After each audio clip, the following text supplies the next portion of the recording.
invito que abran sus Biblias en el capítulo 2 del libro de Daniel. Daniel capítulo 2. En el segundo año del reinado de Nabucodonosor, tuvo Nabucodonosor sueños, y se perturbó su espíritu y se le fue el sueño. Hizo llamar el rey a magos, astrólogos, encantadores y caldeos, para que le explicasen sus sueños. Vinieron pues y se presentaron delante del rey. Y el rey les dijo: he tenido un sueño y mi espíritu se ha turbado por saber el sueño. Entonces hablaron los caldeos al rey en lengua aramea. Rey, para siempre vive. Di el sueño a tus siervos y te mostraremos la interpretación. Respondió el rey y dijo a los caldeos: el asunto lo olvidé.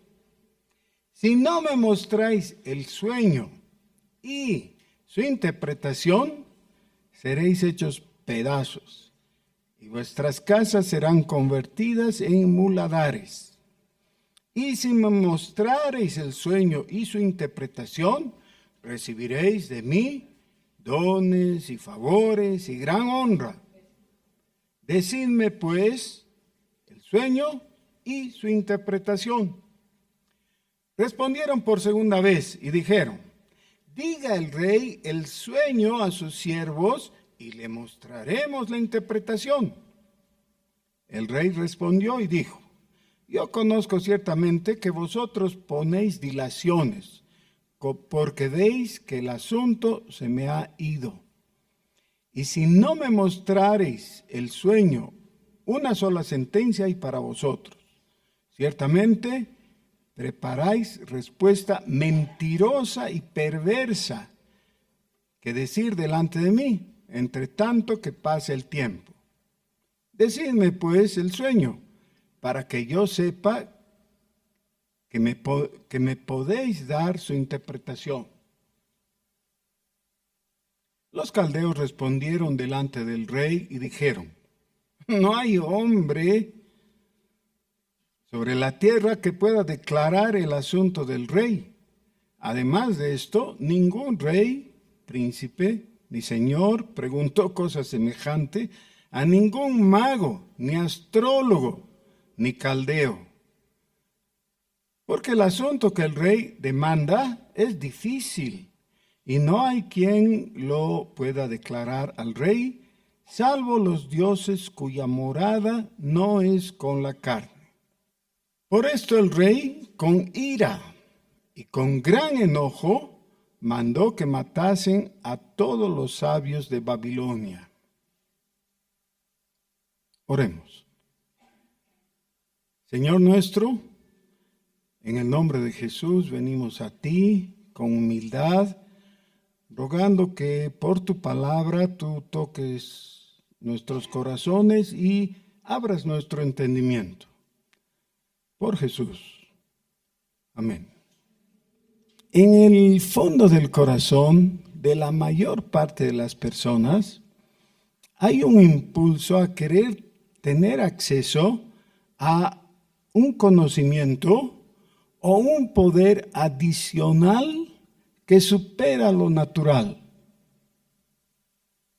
Por ejemplo, muchos en este momento quisieran saber quién va a ser el ganador de las elecciones. ¿Sí o no? ¿Para qué quieren ese conocimiento? Bueno, porque a veces hay coyunturas en que lo uno está enlazado a lo otro. Por ejemplo, la situación política sirve de base para ciertas medidas económicas que se deben o se pueden tomar. La economía y la política están íntimamente relacionadas y a veces en una manera muy práctica. Y por eso la gente quisiera tener acceso a ese conocimiento. Ahora, todos hemos visto en una plaza pública algún pajpaco, ¿no ve? ¿Qué es pajpaco? Es es alguien que muestra su víbora y con eso llama la atención y después te vende una cremita, ¿no?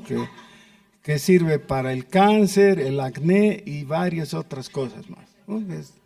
Es multiuso y gana algo de dinero engatusando a la gente, ¿no?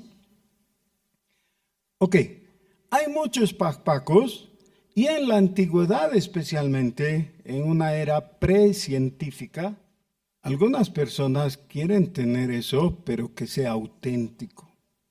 Quieren tener un conocimiento y un poder especial que les dé ventaja con los otros.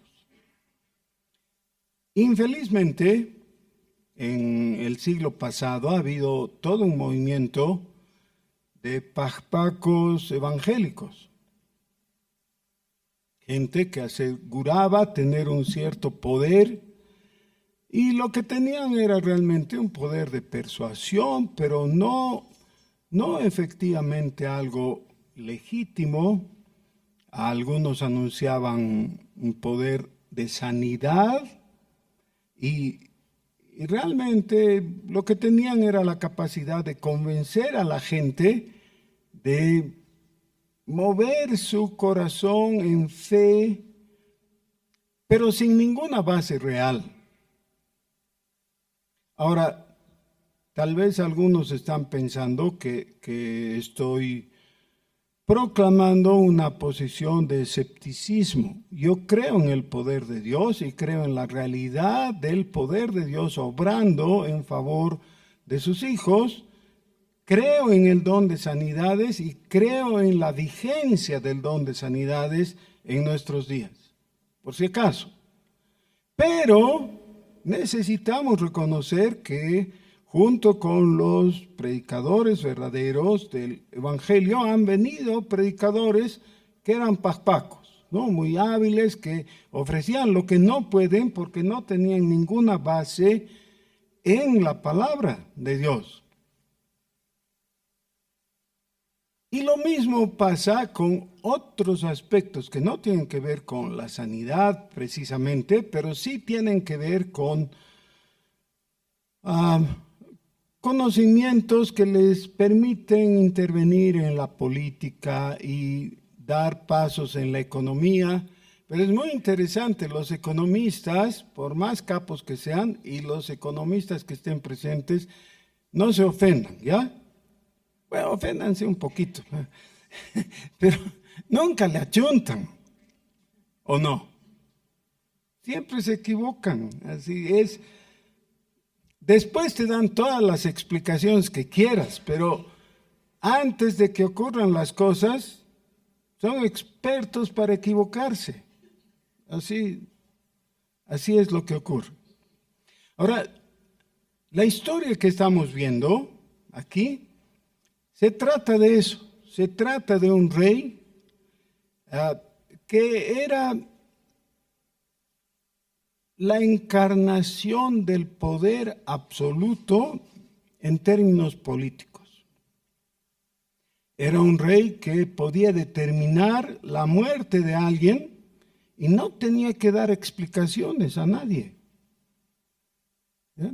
Así que la vida y la hacienda de todo su pueblo estaba en sus manos. Él decidía a quién engrandecer y decidía a quién asesinar, humillar, despojar, etc.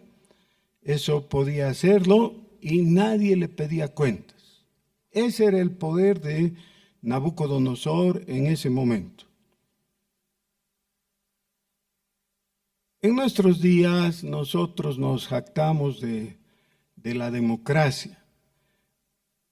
A pesar de eso, muchas veces nos sentimos aplastados por un sistema injusto que pesa sobre nuestros hombros y que no nos deja respirar, que nos quita el aire y la esperanza. Es una cosa horrible. En el sermón anterior hemos visto cómo Daniel fue llevado a la corte de Nabucodonosor. No le consultaron para llevarlo.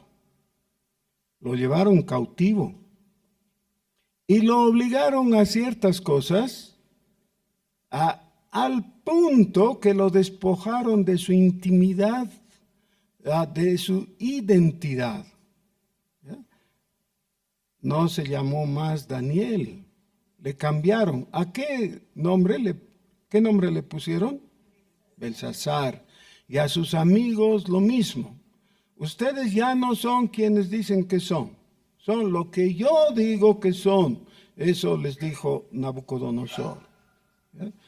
Ustedes son míos y yo voy a decir cómo se llaman y qué es lo que tienen que hacer, qué pueden hacer y qué no pueden hacer. Eso está en mi sola potestad. Ese fue el mensaje de Nabucodonosor. Y ellos tuvieron que acatar porque su vida estaba en manos de los verdugos, claro. Sin embargo, Daniel, como hemos visto en el capítulo 1, decidió no contaminarse con la comida del rey. Ahora, hay dos formas de hacerlo. La forma escandalosa de decir, el pueblo unido jamás será vencido, ¿no? Una cosa así, ¿ya? O ir con inteligencia, como lo hicieron Daniel y sus amigos, y le dijeron, miren, al encargado, ¿no? Vamos a comer comida sana, porque la comida del rey, aunque sea muy rica y todo, no es lo mejor. Así que permítenos, y el fin que tú persigues, que seamos saludables y todo, se va a cumplir.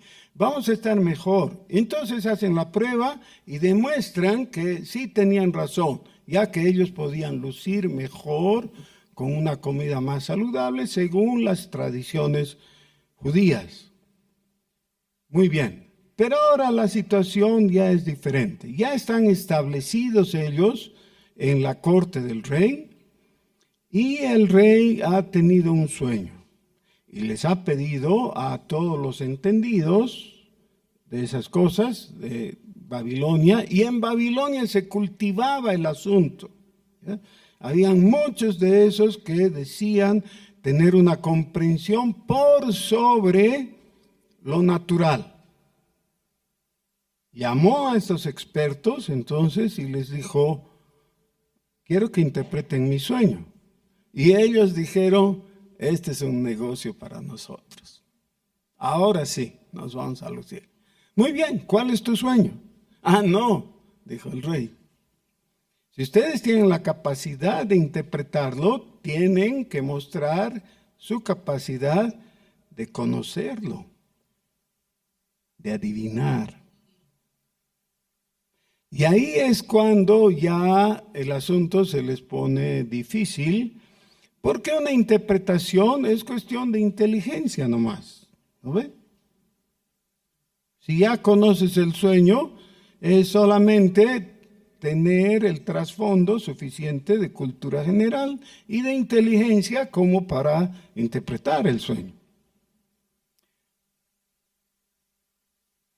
No, ustedes tienen que demostrar que son capaces de conocer el sueño sin que yo les cuente. No pueden. Y entonces el rey Nabucodonosor dice, si no pueden, entonces no sirven. Deben morir. Ahora, es posible que Daniel mismo quizás hubiera podido zafar ahí. Y entonces podría haber pensado, bueno, que los maten nomás, no me importa, o tal vez me conviene que los maten, así yo voy a brillar. Pero él tenía una comprensión diferente. En el resto del pasaje tenemos el relato de la conducta de Daniel, pero antes quiero sugerirles una fábula. Un día te vas a la terminal de buses del Alto y te subes a un bus. El bus empieza a viajar y tú preguntas, ¿por dónde estamos ahora? Y te dicen, estamos por Batallas. ¿Todos saben dónde es Batallas? Es camino al lago. ¿Ya? Ok. Y tú dices, bueno, ojalá lleguemos pronto, yo estoy yendo a Oruro. ¿Qué?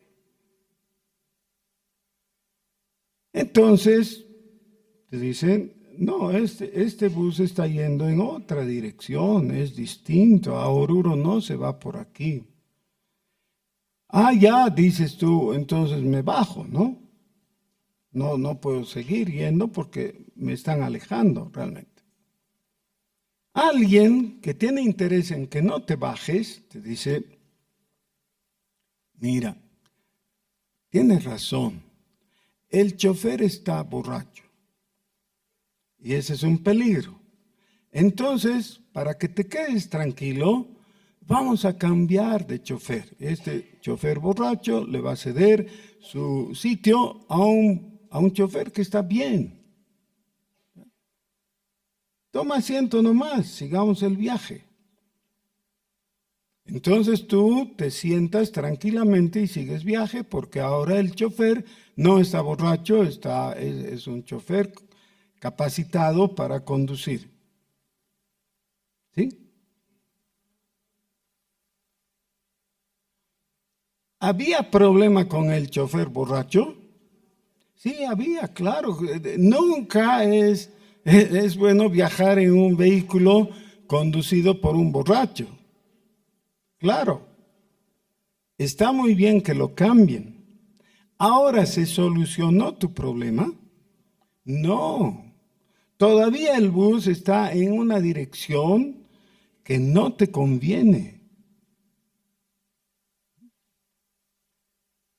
Estamos viviendo en una época en que la preocupación principal de la gente está en el tema político. ¿Y quién va a ganar las elecciones? Y entonces, ¿qué política va a implementar? El péndulo está en el sentido contrario ahora a cómo ha venido por los últimos 20 años, ¿no? La tendencia es a que entre un gobierno de derecha, con ciertas tendencias de derecha, después de que hemos tenido un largo periodo de gobierno de izquierda. Esa es la cosa. Y la solución es cambiar al borracho por uno que solo esté chispeado. ¿Sí?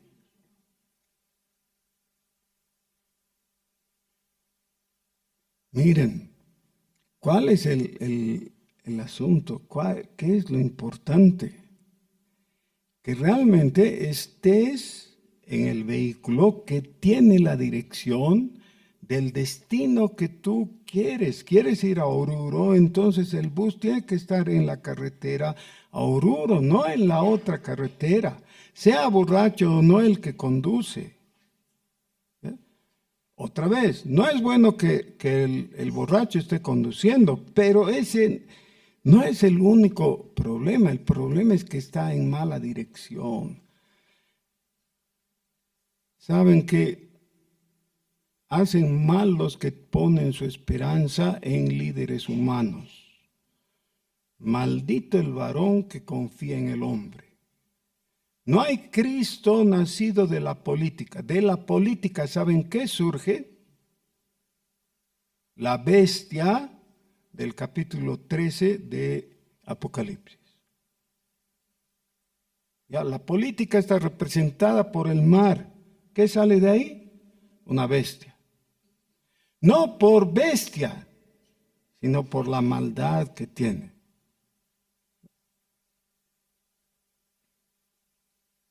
Bienaventurada la nación cuyo Dios es Jehová,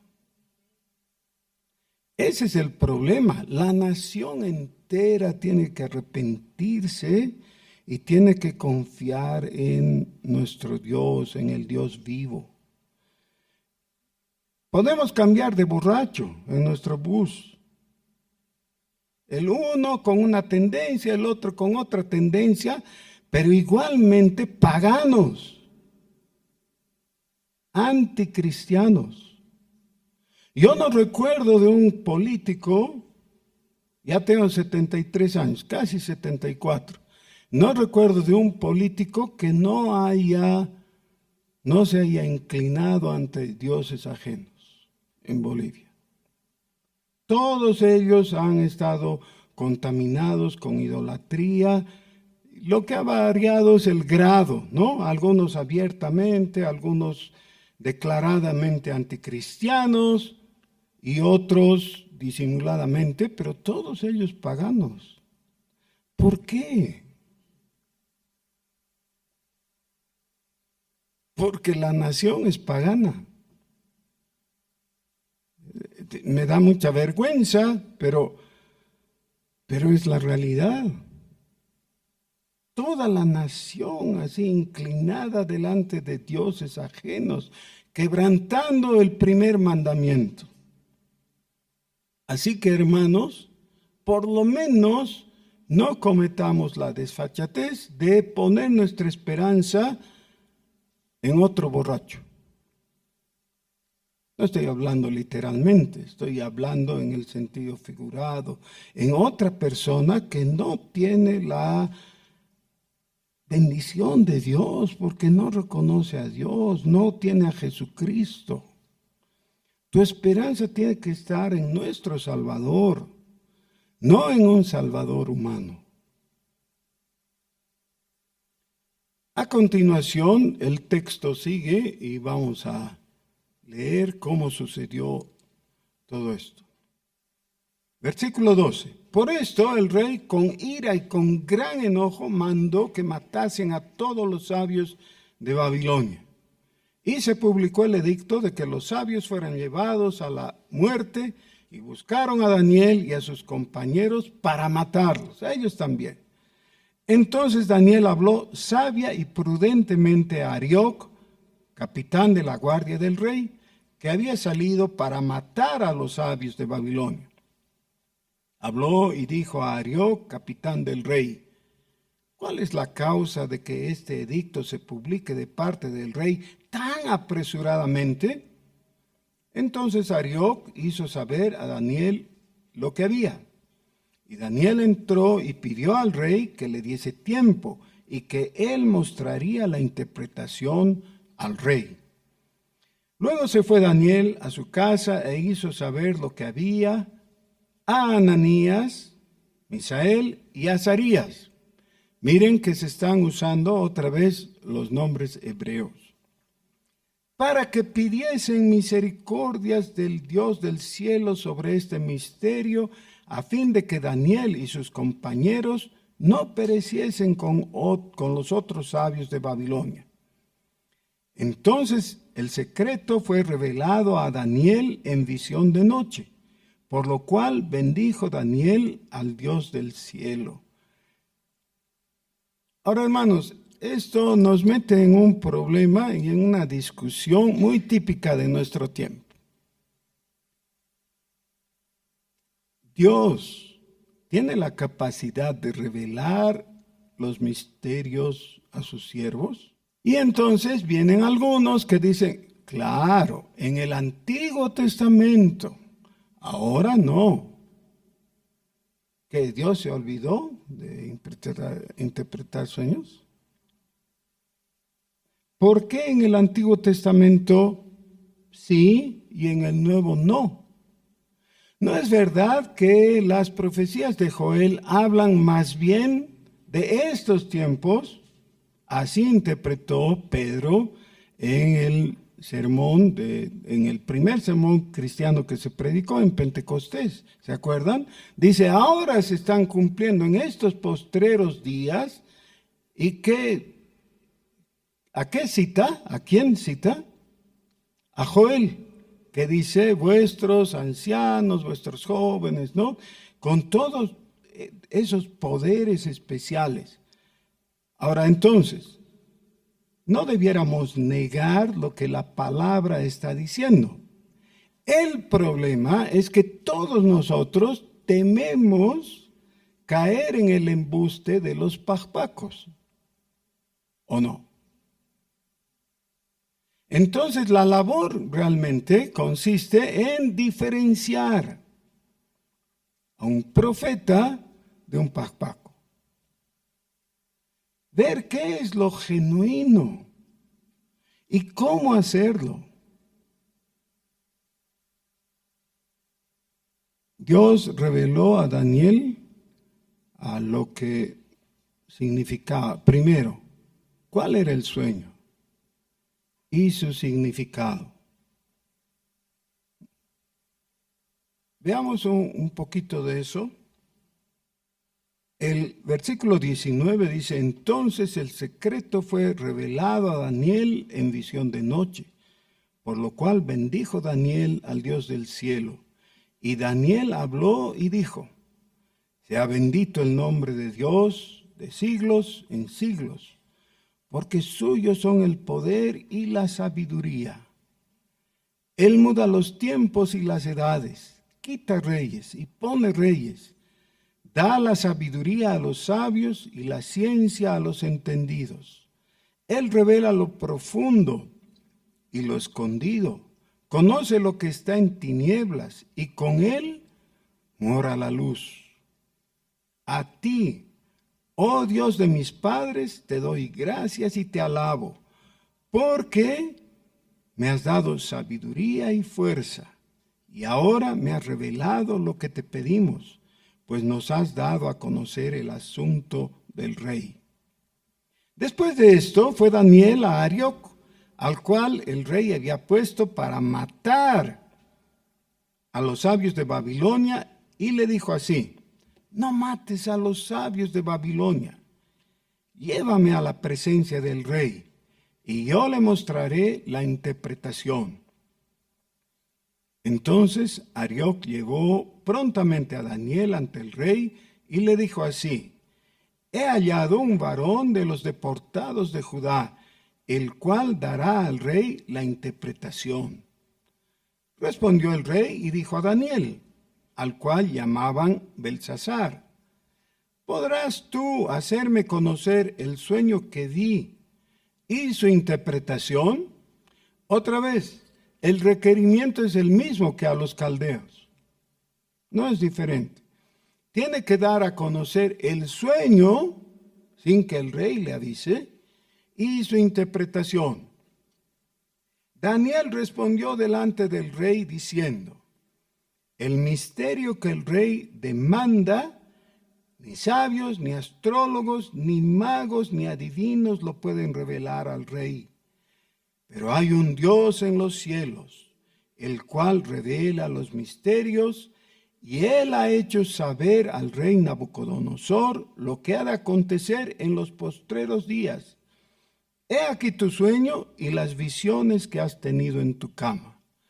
Estando tú, oh rey, en tu cama, te vinieron pensamientos por saber lo que había de ser en lo porvenir, y el que revela los misterios te mostró lo que ha de ser. Y a mí me ha sido revelado este misterio. Por favor, pongan mucha atención. No porque en mí haya más sabiduría que en todos los vivientes, sino para que se dé a conocer al rey la interpretación y para que entiendas los pensamientos de tu corazón. Tú, oh rey, veías y he aquí una gran imagen. Esta imagen que era muy grande y cuya gloria era muy sublime, estaba en pie delante de ti y su aspecto era terrible. La cabeza de esta imagen era de oro fino, su pecho y sus brazos de plata, su vientre y sus muslos de bronce, sus piernas de hierro, sus pies en parte de hierro y en parte de barro cocido. Estabas mirando hasta que una piedra fue cortada, no con mano, e hirió la imagen en sus pies de hierro y de barro cocido y los desmenuzó. Entonces fueron desmenuzados también el hierro, el barro cocido, el bronce, la plata y el oro, y fueron como tamo de las eras del verano, y se los llevó el viento sin que de ellos quedara rastro alguno. Mas la piedra que hirió a la imagen fue hecha un gran monte que llenó toda la tierra. Este es el sueño. También la interpretación de él diremos en presencia del rey.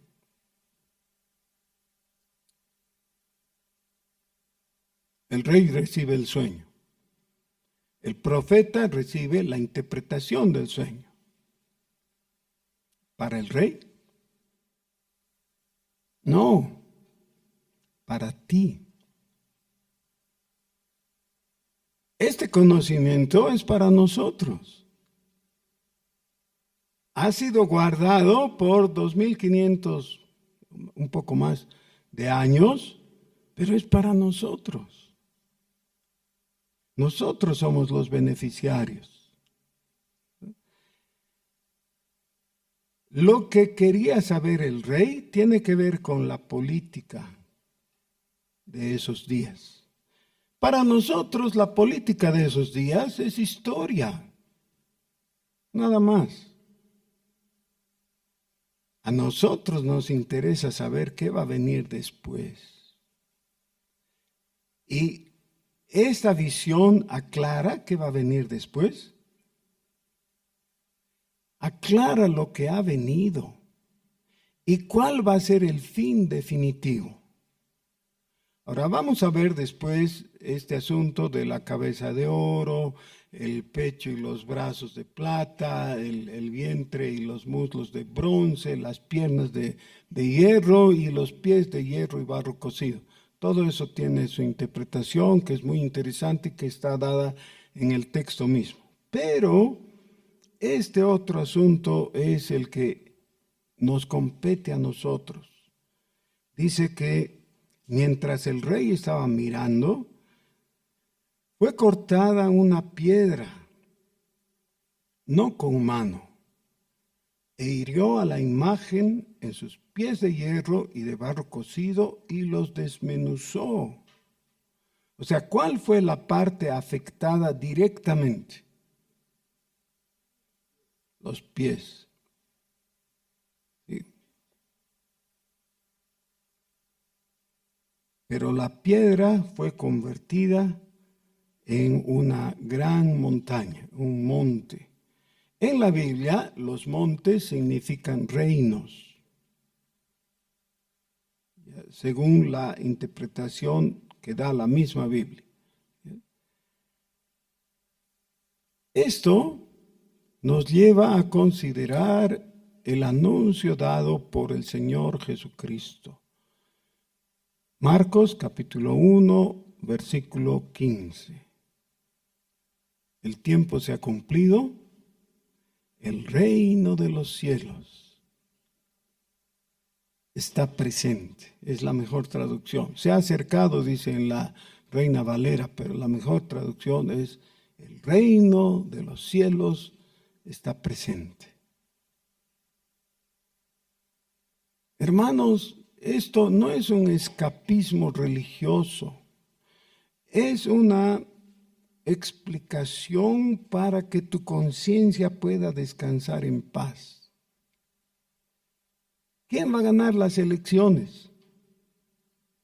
El mensaje bíblico es que no te importe. No, pues te importa, a todos nos importa. Quisiéramos que sea la mejor persona o el menos malo, sí, pero ¿saben qué? De todas maneras, eso es pasajero, es efímero. ¿Quién está en el trono del palacio del pueblo? ¿Quién está? Alguien que mañana no va a estar. Va a salir. Pero el mensaje del Señor Jesús es de un monte que nunca va a ser destruido, no va a perecer. Es de un monte eterno porque va a durar por la eternidad. El reino de los cielos ha sido establecido al venir Jesucristo. Él es el Rey. ¿Se acuerdan las canciones que hemos cantado ahora? En alabanza a nuestro Dios. ¿Recuerdan? Eso es lo que hemos dicho. Que Él es nuestro Rey. Su poder no es efímero y no es pasajero. Servimos a alguien que vale la pena servir. Miren cómo terminó el capítulo anterior, contando de Daniel, ¿no es cierto? Y sus amigos, que ellos fueron librados de tener que comprometerse con la comida del rey y contaminarse y todo eso, y salieron victoriosos y fueron puestos al servicio del rey en lo más alto de lo que les podía ofrecer, lo humano. Y Daniel fue puesto como el segundo del reino. Sí, pero su corazón no estaba ahí. Cuando Nabucodonosor cayó, tomó el gobierno en ese lugar su nieto. Ya dice su hijo, pero era en realidad su nieto. Su nieto relegó a Daniel. ¿Y Daniel estaba afligido? No, porque entonces cayó Babilonia y surgió Medo-Persia. Y el gran rey en Medo-Persia fue Ciro. Y el último versículo del capítulo 1 dice, y continuó Daniel hasta el año 1 del rey Ciro. Aunque los gobernantes pasaron, el profeta de Dios permaneció. Y claro, después murió. Mejor, se fue con el Señor.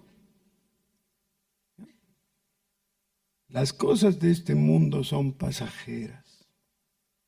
Por favor, ¿alguien no sabía eso? ¿Todos sabían? Las cosas de este mundo son pasajeras.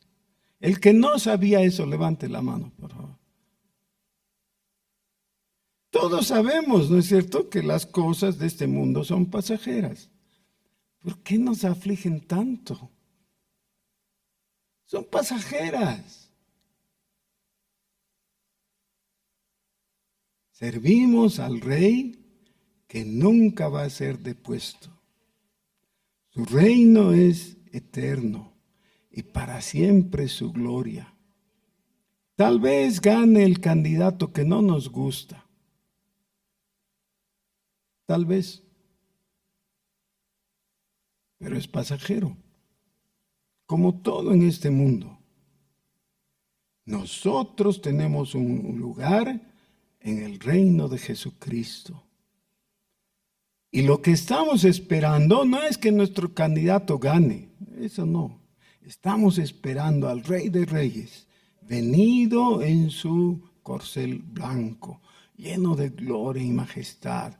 Sobre su muslo hay un nombre, el Verbo de Dios, el Todopoderoso. Aquel que ha derramado su sangre por nosotros, pero no está muerto. Sí, ha derramado su sangre, pero ahora está vivo y con todo poder. No se preocupen de las cositas pasajeras. El Señor está en el trono. ¿Puedes decir amén? Amén. Y así va a seguir. Oremos.